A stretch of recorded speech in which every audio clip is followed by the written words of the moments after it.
De nuevo con ustedes aquí en Con Todo y Pensini por Globovisión.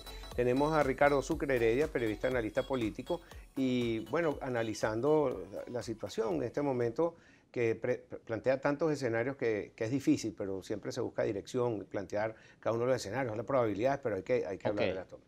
Mira, quedamos en el tema del diálogo, un correcto. diálogo que se ha alargado, los que han ido al diálogo, la mesa técnica como que no ha vuelto, ojalá que volviera, porque por lo menos para la oposición tuvieron un rol, por lo menos gente importante que sabe lo que estaban hablando y diciendo. Algunos de los facilitadores dijeron que querían salirse porque no veían garantías Ujú. reales, sobre todo por las últimas decisiones que ha tomado la Asamblea Nacional Constituyente, la eliminación de estas alcaldías que hablamos ahora. Y México, en un principio no vuelvo, otros actores tampoco volvían, parece que vuelven a la mesa, Es la correcto. oposición no volvía, sí vuelven, alguna oferta se está haciendo. La fortaleza creo que tiene la oposición es esa Asamblea Nacional que si no aprueba todos estos acuerdos no les van a quitar sanciones y les quita esa capacidad de maniobra financiera que se necesita. Y por el lado del gobierno tiene la debilidad fuerte de esas sanciones que lo está afectando. O sea que tú como todo lo que son teorías de juegos, de probabilidades, de todo, ¿cómo ves esta situación si se puede lograr algo? Mira, yo pienso que sí se puede lograr algo, quizás no lo máximo, no lo que se está esperando como un acuerdo, un gran acuerdo de muchos temas, ¿no? Yo pienso que se puede lograr un acuerdo, por ejemplo, en el tema electoral, en el tema del 2018, en el tema de esas reglas, quizás un cierto acuerdo, cómo va a ser el manejo del conflicto político, esa pugnacidad, cómo se va a manejar.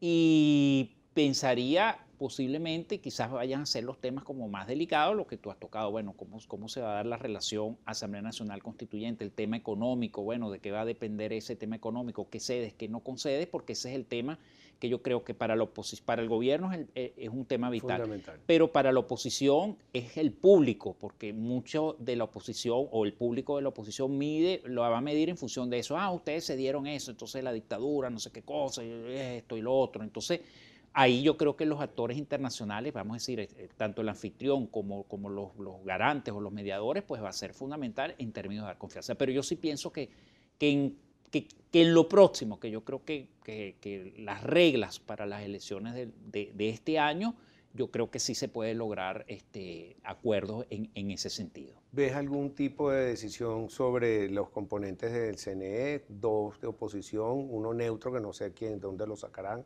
Se debe ser un outsider, por supuesto, y dos por parte del gobierno. ¿Crees que eso sea factible y cambiar alguna de las reglas con que se manejan, el ventajismo que tiene el gobierno sobre eso? Sí, lo vería factible, vería más factible las reglas del ventajismo y la posibilidad de ese cambio, pero vería más factible las reglas del ventajismo, más que el cambio del CNE, pero de nuevo, yo creo que la propia dinámica de la negociación es la que es la que te va a hacer si eso es posible o no, cómo la lleve.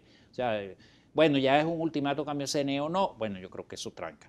Abres, vamos a decir, planteas la discusión, vamos a decir, cómo es ese CNE o cómo son esas reglas, yo creo que eso puede fluir. Habrá que ver también, recuerda que hay el documento que prepararon todos estos, vamos a decir, los cancilleres, esta comisión, bueno, ese documento la verdad es que tengo entendido, no ha salido nada, pero tengo entendido que los políticos lo han manejado, tanto el gobierno como la oposición en los distintos partidos, bueno, vamos a ver qué trae eso allí, pero sí lo vería factible, pues, sí lo vería Pero factible. fíjate que en un país como Venezuela, que todo el mundo sabe todo, el hermetismo que han tenido Sí, es sospechoso. Y ajá, todo. es sospechoso, sí, porque siempre se filtra algo. Bueno, yo lo tomo a bien, yo pensaría, bueno, ese documento debe tener cosas interesantes, cosas de peso que, bueno, que no se ha filtrado, cosas serias, y bueno, pero sí, la verdad es que uno también dice, caramba, no ha salido ni siquiera un comentario sobre eso. Sí, entonces es un compromiso, vamos a esperar que sea un compromiso serio.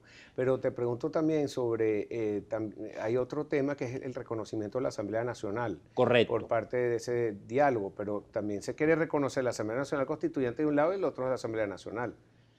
Ese es un tema bastante, vamos a decir, caliente, álgido.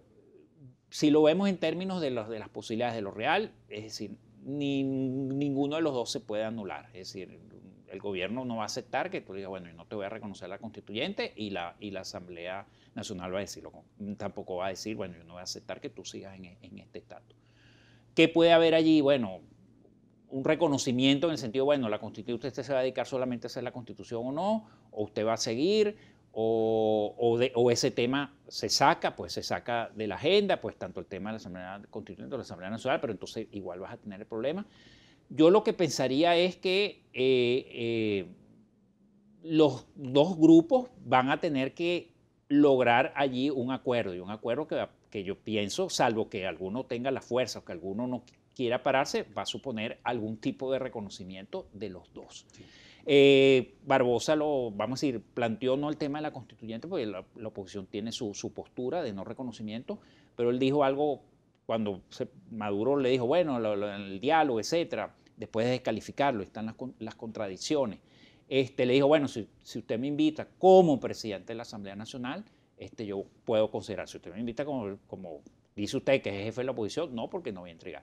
También valoro positivamente la visita del canciller de Portugal a la Asamblea Nacional. Muy bien. También creo que fue un gesto importante, y bueno, pero sí pienso que ahí va a ocurrir en contra, vamos a decir, de lo que puede hacer la opinión, pero en términos de lo que es el acuerdo político, algún tipo de reconocimiento mutuo van a tener que lograr, salvo que de nuevo alguno de los dos rompa o alguno de los dos tenga la fuerza para imponer su punto de vista. El tema del abstencionismo y también de las encuestas que tú acabas de hacer referencia, no sé cuándo se hicieron esas encuestas, pero creo que tanto oposición como gobierno tiene un problema en este momento, porque bueno, el abstencionismo de la oposición, ya sabemos, hasta impulsada desde el extranjero, aquí no vayas a votar porque eres un traidor, porque estás colaborando con la paz. Y fíjate que, sin embargo, la oposición ganó en algunas gobernaciones, algunas alcaldías que se hubieran ido, pero el gobierno también ofreció con el carnet de la patria una serie de cosas que no cumplieron, con perniles, con comida, con bolsas CLAP que se las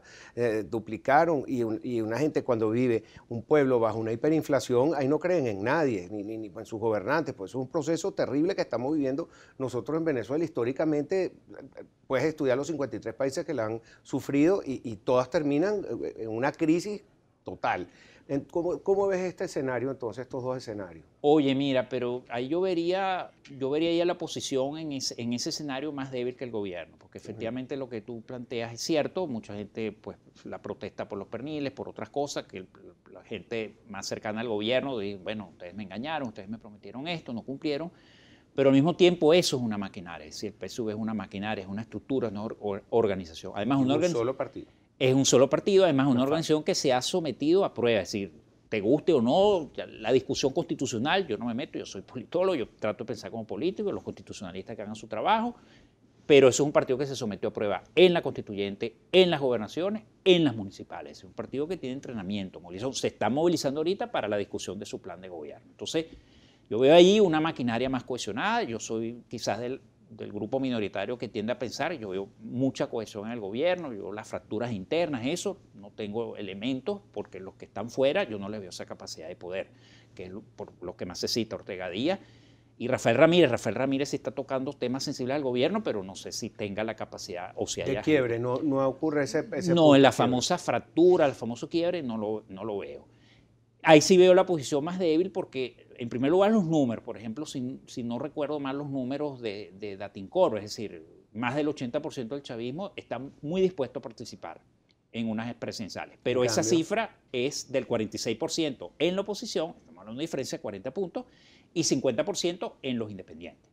Entonces, prácticamente ahí, bueno, es una diferencia grande. Eso, por supuesto, cambiará cuando escojan, etc.